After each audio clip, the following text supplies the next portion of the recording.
مساء الفل، اهلا بيكم في حلقه جديده من على الكنبه، كنبه سمر.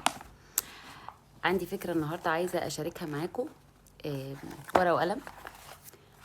لو انت بتكتبي بايدك اليمين، تمام. لو ايدك الشمال اللي شغاله، تمام. فشوف انهي ايد اللي شغاله، 10 ثواني اكتبي اسمك بايدك اليمين. انا هشارك معاكم، يلا.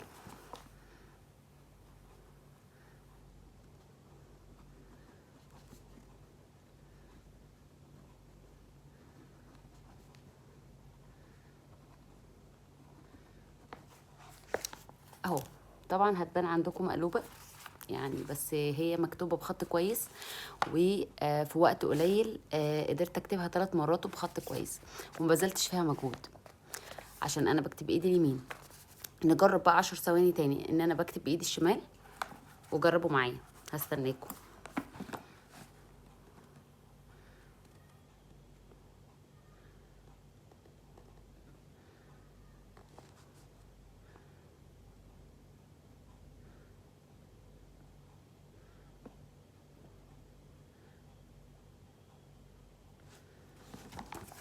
وشي في الارض.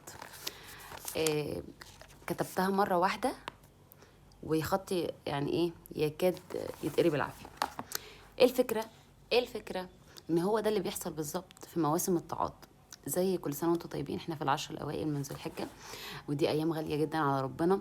فغصب عنك في حاجه هتقع منك، يعني ما قدرتش تصوم لعذر شرعي، ما قدرتش تصومي لعذر شرعي، او ما قدرتش تصوم لشغل او ضغط. تقدر تعمل ايه دلوقتي؟ ايه نقطه قوتك دلوقتي؟ اللي تقدري تعمليه اعمليه. مش لازم نمشي بمبدأ يا اما كله يا بلاش. تقدري تطلعي صدقة، تقدري تدعي. ده احسن ليكي، وقيسي على كده في حياتك كلها. يعني لو قعدنا طول عمرنا نمرن في ايدنا الشمال، لو انا بكتب باليمين انها تبقى زي اليمين، عمرها ما هتبقى بنفس القوة او المرونة او الشطارة او السرعة، لان اصلا دي ايدي اليمين. فاركز انا شاطر في ايه، واحسن منه، وابقى احسن حد فيه. وبعد كده نقط القوه دي هي اللي هتشد نقط الضعف. بالعكس، ده ممكن لما تركز على نقط قوتك تبقى اشطر حد في الحته بتاعتك، وتبقى اسطوره فيها. ادعي دايما ربنا يجبر كسر ضعفك وتقصيرك. بس يعني حاول، بس ما تقفش عنده وما تكرهوش، اتصالح معاه ومع نفسك ان ده موجود عندك، اعرفه بس ما تقفش عنده، كمل. كمان في العبادات اعرف انت في عبادات، يعني في اشخاص عبادات تقيلة عليها عن عبادات. في ناس الصلاة عليها اسهل، في ناس الصيام عليها اسهل، في بيبان كتير قوي للعبادات. فانت اعرف نفسك ايه اشطر عبادة فيها، وتميز فيها واعملها كتير قوي ويبقى احسن ما عندك، ويكون ده الباب اللي تدخل بيه منه ايه لربنا.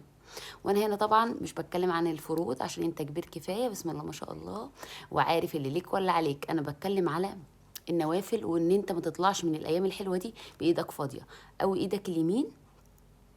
وما تقلقش، هتشد كل نقط ضعفك وهتبقى احسن. كل سنه وانت طيب. ليه بقول الكلام دوت؟ عشان في قاعده عندنا فقهيه جميله قوي اسمها الامور بمقاصدها. النيه يعني. ربنا عايزك تنجح من غير ما تذاكر وانت مصر تتعب نفسك. انت نويتي ان انت تصومي، ما قدرتيش تصومي. انت نويت تعمل، اهم حاجه انت انوي. جدد نيتك دلوقتي. انت ناوي ايه من ال10 دول؟ عايز تطلع منهم بايه؟ ايه نيتك فيهم؟ آه اي عباده ممكن تعملها انوي عليها، انويها، بس انويها بالخير، وانوي ان انت تعملها بجد. لو حبسك عنها اي حاجه وما قدرتش تعملها، خدت ثوابها. تنجح من غير ما تذاكر. خليك واثق في ربنا وعندك يقين، وده هيحصل. عشان على نيتكم ترزقون، وعشان الامور بمقاصدها. حسب ما انت ناوي بالظبط هتاخد، حتى لو ما عملتش. في كده بقى